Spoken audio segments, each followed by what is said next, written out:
VIP supremo Mukesh Sahni क्या फिर से पाला बदल सकते हैं? अचानक सहनी की पार्टी ने अपने सोशल मीडिया के जरिए 60 सीट लड़ने का ऐलान कर सबको चौंका दिया है। ऐसे में सवाल उठ रहा है कि क्या सहनी देने जा रहे हैं तेजस्वी यादव को गच्चा?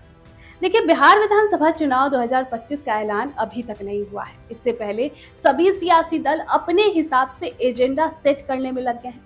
कोई दबाव बना रहा है ताकि उसे अधिक सीट मिल सके, तो कोई एकदम साइलेंट होकर चुनाव की तारीखों के ऐलान होने का इंतजार कर रहे हैं।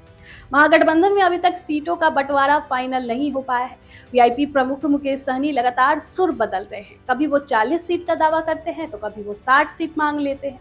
मुकेश सहनी ने सोमवार को कहा कि वीआईपी 2025 के चुनाव में 60 सीटों पर चुनाव लड़ेगी, शेष सीटों पर हमारी प्रत्याशी चुनाव लड़ेंगे। उन्होंने कहा कि ये वीआईपी का पहला एजेंडा है। सहनी ने 60 सीटों पर चुनाव लड़ने को लेकर एक पोस्टर भी जारी किया है।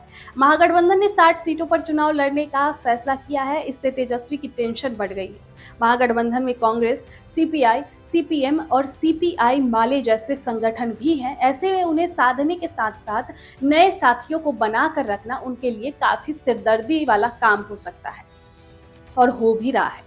मुकेश सहनी 60 सीटें मांग रहे हैं, लेकिन समस्या ये है कि कांग्रेस और तेजस्वी अपने कोटे की सीट कम करके भी उन्हें 10 से 15 सीट से ज्यादा नहीं दे पा रहे हैं। ऐसे में 60 सीट वाली डिमांड हवाई ज्यादा और धरातल पर उतरती कम नजर आ रही है।